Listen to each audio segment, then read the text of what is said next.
Hello दोस्तों, स्वागत है आपका अपने यूट्यूब चैनल NS का एफर्ट्स में। दोस्तों, आज हम आपको मैथ के सवाल बताने जा रहे हैं। मैथ में जो कि हमारे आगामी एग्जामों के लिए जो भी सवाल आते हैं, मैथ में चैप्टर है एक सरलीकरण में सवाल आते हैं 12 वाले सवाल हम आपको कम समय में अच्छे से अच्छे तरीके से बता देंगे, जो कि आपको परीक्षा में कम से कम समय लेकर के सवाल अच्छे से हो जाए। देखते हैं पहला सवाल कैसे होगा। सबसे पहले दशमलव के पहले अगर कोई संख्या है तो उसको लिखेंगे, अगर नहीं हो तो उसको हम लोग नहीं लिखेंगे। दशमलव के बाद कितना लिखा होगा उसको हम लोग लिखेंगे, जितनी भी संख्या लिखी हुई है दशमलव के बाद उतना लिख देंगे, पूरा को उठा के 18 लिखा हुआ 18 लिख दिए। उसके बाद में जितने पर बार नहीं लगा हुआ है उसको इसमें हम लोग हटा देंगे, बस हटा दिए। इसके बाद बटे लाइन खींचिए, जितने पर बार लगा हुआ है उतने हम लोग 9 लिखेंगे। जितने पर भी बार लगा हुआ, 1 पर 2 पर 3 पर जितने पर भी हो, 1 पर बार लगा हुआ है तो 1 लिख दिए 9। उसके बाद जितने पर बार नहीं लगा हुआ उसने 0 लगा देंगे, बस इतना हम लोग को करना है। दोबारा देख लीजिए, दशमलव पहले अगर कोई संख्या लिखी हुई है तो उसको हम लोग लिखेंगे, नहीं लिखे तो नहीं लिखेंगे। उसके बाद में जितनी भी संख्या दशमलव बाद लिखी है उसको उतार देंगे, जितने पर बार नहीं लगा हुआ है उसी संख्या को घटा देंगे। उसके बाद में जितने पर बार लगा हुआ है बटा करके उसको 9 लिख देंगे, उतने 9 लिखना है। अगर 1 पर बार लगा है तो 1 9, 2 पर बार लगा है तो 2 9। जितने पर बार नहीं लगा है उतने 0 लगा देंगे। अगर 1 पर बार नहीं लगा है तो 1 0, नहीं लगा 2 पर नहीं लगा तो 2 0। इसके बाद में 18 में घटा दीजिए 17 और बटा 90, ये हो जाएगा हमारा आंसर। अगर ये कटने वाली संख्या होगी तो काट देंगे, नहीं कटने वाली होगी तो ये हमारा आंसर हो जाएगा। सबसे आसान तरीका यही करने का। अगला सवाल देखिए दोस्तों, अगला सवाल 2 नंबर, दूसरा नंबर सवाल लिखा है 0.77 पर लगा हुआ है बार। इसको कैसे करेंगे, जितनी भी संख्या, दशमलव के पहले कोई संख्या तो लिखी नहीं है उसको नहीं लिखेंगे। दशमलव के बाद क्या लिखा हुआ है 7 लिख दिए। अब 7 पर हमारा बार लगा हुआ है, 7 के ना आगे कोई संख्या ना पीछे कोई संख्या है, तो 7 को ऐसे लिखेंगे, जितनी भी संख्या पर बार लगा है उतनी संख्या उतने हम लोग 9 लिख देंगे। एक संख्या है, एक संख्या पर बार लगा है तो एक ही 9 उतार देंगे। अगर यहाँ और कोई संख्या होती जिस पर बार न लगा हुआ था उसने हम 0 बढ़ा देते, लेकिन यहाँ कोई संख्या नहीं है, एक संख्या पर बार लगा तो 1 9 उतार दिए, वैसे ये हमारा आंसर हो गया। अगला सवाल तीसरा नंबर, तीसरा सवाल लिखा हुआ है 0.35 और 3 और 5 दोनों पर बार लगा हुआ है। इसको कैसे करेंगे, सबसे पहले पूरी संख्या उतार लेंगे 3 5 यानी कि 35। उसके बाद में अगर यहाँ कोई संख्या जिस पर बार नहीं लगा हुआ है तो उसको घटा देते, लेकिन यहाँ ऐसी कोई संख्या नहीं है, दोनों संख्याओं पर बार लगा हुआ है, इसलिए हम उतार दिए दोनों संख्या 35। इसके बाद जितनी भी संख्या पर बार लगा हुआ है उतने हम लोग 9 उतार देंगे। 2 संख्याएं हैं, 2 संख्या पर बार लगा हुआ इसलिए 2 9 हो जाएंगे, 9 9। अब ये कटने वाला है नहीं, जब नहीं कटने वाला तो ये हमारा आंसर हो जाएगा, कटने वाला तो काट देते आंसर हुआ, ये हमारा हो गया आंसर। अब इसके बाद अगला सवाल 4 नंबर सवाल, 4 नंबर सवाल लिखा हुआ है 0.25 5 पर बार हुआ, इसको हम बताएं। देखिए 4 नंबर सवाल, 4 नंबर सवाल लिखा हुआ है 0.25 5 पर बार लगा हुआ है। कैसे करना है हम लोगों को, दशमलव पहले कोई संख्या नहीं है कोई बात नहीं, दशमलव बाद कितना लिखा हुआ है 25 को हम लोग पूरा पूरा ऐसे उतार देंगे। इसके बाद हम लोग कैसे करते थे, दशमलव बार जितनी भी संख्या पर नहीं है उसको उसमें घटा देंगे पूरी संख्या में। एक संख्या पर बार नहीं है तो इसी संख्या को जो भी अंक लिखा हुआ है उसी को घटाएंगे, ये नहीं एक संख्या नहीं देखना आपको, जितनी भी संख्या पर जिस संख्या पर बार नहीं लगा उसको घटा देंगे। 2 पर बार नहीं है तो 2 को घटा दिए। इसके बाद जितनी संख्या पर बार लगा हुआ है उतने 9 उतारेंगे। एक संख्या पर बार है तो 1 उतार लिए 9। अब इसके बाद हम लोग क्या करते थे, जिस संख्या पर बार नहीं है उतने 0 लिखते थे, एक संख्या पर बार नहीं है तो 1 0 लिख दिए। इसके बाद 25 है, 25 में 2 घटा देंगे कितना आएगा 23 और बटा क्या है 90, यही हो जाएगा हमारा आंसर। अब ये कटेगा नहीं, अगर कट जाएगा 23, अगर ये कट जाएगा तो आगे वाला आंसर होगा, नहीं कटेगा तो इतना ही आंसर। अगला सवाल 5 नंबर, दोस्तों करते हैं अगला सवाल 5 नंबर। 5 नंबर सवाल में लिखा हुआ है 0.5 केवल 4 पर बार लगा हुआ है। तो सबसे पहले जो भी संख्या दी हुई है उसको हम उतार लेंगे।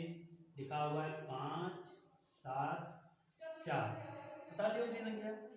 जितनी भी संख्या दी हुई है सबसे पहले उसको उतार लेंगे। उसके बाद जिस संख्या पर बार नहीं लगा हुआ है, देखिए 7 और 5 नहीं लगा हुआ है बार, तो 7 और 5 को हम लोग घटा देंगे। 5 और 7 57 बटा जितनी संख्या पर बार लगा हुआ है उतना हम लोग 9 लिखेंगे। एक संख्या पर बार है तो 9 लिख दिए। इसके बाद दो संख्या पर बार नहीं है तो 2 जीरो लगा देंगे, 1 जीरो 2 जीरो। अब इसके बाद इसको हम लोग घटा देंगे। 574 में 57 घटाना है तो देखिए इसमें घटेगा नहीं, तो 14 में 7 घटाइए 7 बचेगा। 6 में 5 घटाइए 1 बचेगा, इधर बचेगा 5 बटा 900।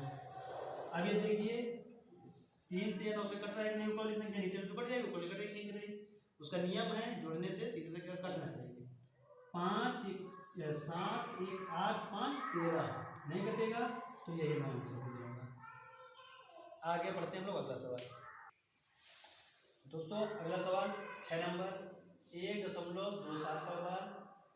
7वां नंबर 18.4848। 8वां सवाल 4.6 पर बार। 2.67 पर बार। 2.17 इस पर बार लगने भूल गए, ये बार 2.17 पर बार। अभी तक हम लोग सवाल पढ़े हैं कि दशमलव पहले कोई भी संख्या नहीं रहती थी, कोई अंक नहीं रहता था, जीरो रहता था। लेकिन अब हर एक सवाल में अंक लिखा हुआ है दशमलव पहले। इसको कैसे करेंगे, देखिए 6 नंबर सवाल लिखा हुआ है 1.2727 पर बार लगा हुआ है।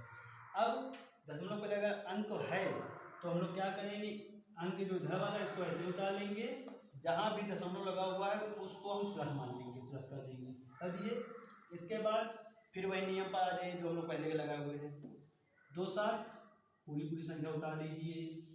इसके बाद जितने संख्या पर बार लगा हुआ है उतने में 9 लिखेंगे। 2 संख्या पर बार लगा हुआ है 2 9 उतार लीजिए, बस हो गया सवाल। इसको 9 से काट दीजिए। 9 3 27, 9 एकम 9, 9 एकम 9, क्या बचा हमारा 1 + 3 बटा 11। अब इसको हल कर लीजिए। 11 एकम 11, 11 3 14, 14 बटा 11, ये हो गया हमारा आंसर। कैसे करना है, जब दशमलव पहले कोई भी अंक लिखा हुआ हो तो ऐसे सवाल लिखेंगे। दशमलव की जगह पर हम लोग प्लस मान लेंगे, जो भी संख्या हो जितना भी लिखा हुआ हो उसको लिख देंगे। उसके बाद जो पहले सवालों में नियम लगाए तो ऐसे करेंगे। 2 7 है पूरी संख्या उतार लेंगे, जितने पर बार लगा हुआ है उतने 9 लिख देंगे, जितने बार नहीं लगा हुआ होगा उतने 0 लगा देंगे, और जितने संख्या में बार नहीं लगा उसको ऊपर की संख्या में घटा देंगे। इसके बाद इसको 9 से कट रहा है, 9 से काट दिए, 9 से 27, 9 कम 9, फिर उतार दिए। 1 + 3 बटा 11, 11 कम 11 3 14 बटा 11 हो गया आंसर। अगला सवाल हमारा लिखा हुआ है 7 नंबर 18.4848। अभी कितना बड़ा सवाल लिखा हुआ है 18.4848, तो इसको आप देखकर डरिएगा नहीं। 4 8 4 8 यानी कि इसका मतलब है सवाल करने का 4 8 जो है बार बार आ रहा है, ये हो गया 4 बार आ रहा है। फिर हम लोग उसी तरह लगाएंगे। दशमलव पहले 18 लिखा हुआ है, 18 लिख दिए, प्लस लगा दिया दशमलव जगह पर। इसके बाद पहले वाले नियम पर चलते हैं, जो भी संख्या दी हुई है उसको लिख देंगे, लिख दिए। जितनी संख्या पर बार नहीं लगा उसको घटा देंगे, लेकिन यहाँ पर ऐसे कोई संख्या नहीं है। आगे चलते हैं। जितनी संख्याओं पर बार लगा हुआ है, 2 संख्याओं पर बार लगा हुआ है 2 9 उतार देंगे, उतार दिए। जितनी संख्या पर बार नहीं लगा तो नहीं लिखेंगे, इसलिए इतना ही हो जाएगा। अब इसको हम लोग देखते हैं क्या 9 से कटेगा, नहीं कटेगा, लेकिन 3 से कट जाएगा। इसको 3 से काटते हैं। 3 एकम 3 3 6 18, 3 त्रिक 9, 3 त्रिक 9, हमारा आ गया है 18 + 16 बटा 33। अब इसको कैसे करेंगे, जो हम लोग पहले हल करते थे ना, 2 से 1 बटा 2 कैसे करते थे, तो 2 का गुणा 2 में करते थे सही में, ऊपर जोड़ देते थे अंश में, वैसे ही करेंगे। 18 तियां 54, 18 तियां 54 और 5 59। अब ये जो 16 दिया हुआ इसको जोड़ देंगे। 6 4 10, 9 1 10 11, 5 1 6, हमारा आ गया ऊपर 610 बटा 33। यही हो जाएगा हमारा आंसर। दोस्तों ये सवाल आप लोग अगला सवाल कैसे करना है ये बता दें। देखिए दोस्तों 7 नंबर सवाल हो गया। अब 8 नंबर सवाल लिखा हुआ है 4.6 पर 12। ये कैसे करना है? सबसे पहले दशमलव पहले जो भी संख्या उसको लिख देंगे, दशमलव की जगह पर प्लस निशान लगा देंगे। फिर उसके बाद 6 लिखा हुआ है, एक संख्या है, एक संख्या पर बार लगा, जो भी संख्या उसको उतार दीजिए। उसके बाद जितनी संख्या पर बार है उतने ही हम 9 लिखते हैं, 9 लिख दिए। कोई संख्या आगे नहीं है जिससे कि हम 0 बढ़ाएं, इस पर बार नहीं लगा तो है नहीं, छोड़ देंगे। इसको काटिए, 3 दूना 6, 3 त्रिका 9, क्या है हमारा 4 + 2/3, 3 चौक 12, 12 2 14/3। तो दोस्तों ये वीडियो हमारा यहीं तक रहेगा। इसके बाद 9 नंबर 10 नंबर आप लोग होमवर्क में सवाल रहेगा, इसको आप लोग करिएगा। इसके बाद इनका आंसर कमेंट में